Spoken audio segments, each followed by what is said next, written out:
De volgende spreker is weer een vrouw, Catriona Paton. Hi everybody, thanks for coming along.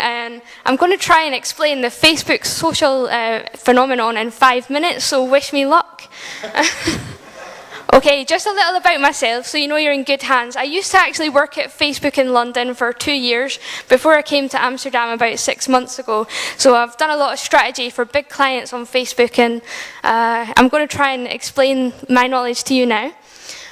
We all know that Facebook's big, it's pretty obvious, and what I want to show you is that this graph is all active users. All the figures I'm going to quote tonight, all active users who've logged in and used their account recently.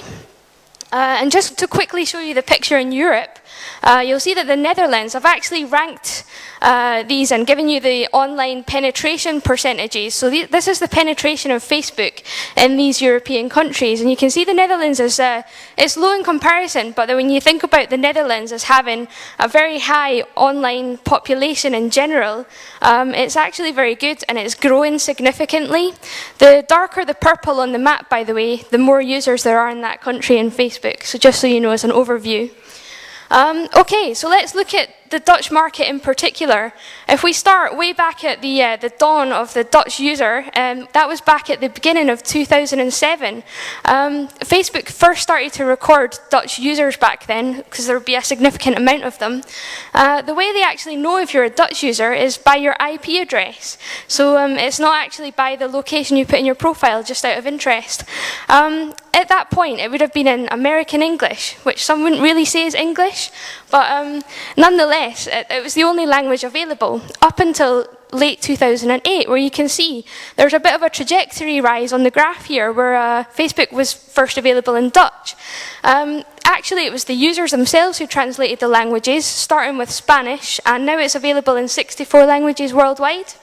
If we have a look at the final point here, this is the introduction of the stream. So it went from being just a static profile to being a stream, which is the birth of like the viral Facebook as we know it. And we can see the trajectory in the Dutch market increasing in line with the global figures. Of course, in the last 6 months it goes crazy because that's when I came here. So, sorry about the lame jokes, I'm just going for it. So 3.5 million users almost, let's go. Okay, so I wanted to show you the actual viral effects in action. This is kind of like a diagram representation of it. So you've got a brand, they appear on Facebook. What happens with a normal banner ad, the user would click, and that would be the end of the experience. So before the social viral revolution happened, this is how the internet was for people. Now what happens is that one click then sparks a myriad of impressions and actions that go out to that user's friends. And in the Dutch market, an individual user has 93 friends on average.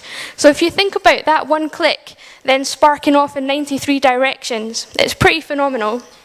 But what's really good is people can actually click on those viral impressions themselves and so create their own chain, and the effects can bounce on and on indefinitely, which is pretty incredible. So I want you to keep this in mind as I move on to the next slide, because this is kind of important. Okay, so we look at the next slide, and this is the ecosystem of Facebook as a whole. I like to call it an ecosystem because I think of it as like lots of living organisms who affect each other but are dependent on each other to survive. So if we have a look around the outside of the diagram, we've got 4 different components that make up the main ecosystem. We've got Open Graph, which is the most recent one, which is available Facebook functionality on your own website. On the top right, we've got social ads. 1 minute. Okay, we've got applications and we've got pages, which host the applications. But right at the center, right at the core, is that newsfeed, which is the all-important place that users can share with their friends. So the goal of all these interactions and all those organic impressions that you saw in the previous slide is to reach the newsfeed, and that's where your message really has the most impact. So this really works, and I want to show you some actual campaign data from a client. This is, if you have a look here, the campaign as they go through time. So the pink line is the total number of users on their page, and you can see clearly the update as they go through. Now the blue line along the bottom is the daily acquisition rate of users, so it's the number of new users that are updated daily, and there are very clear spikes.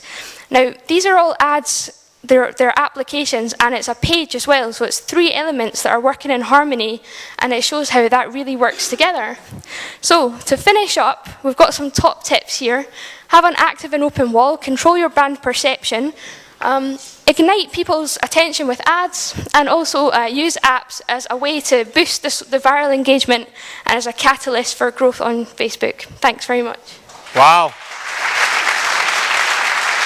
Yeah. A bit too long, but I was afraid to cut you off. Dan, de jury eerst. 7, 8, 6.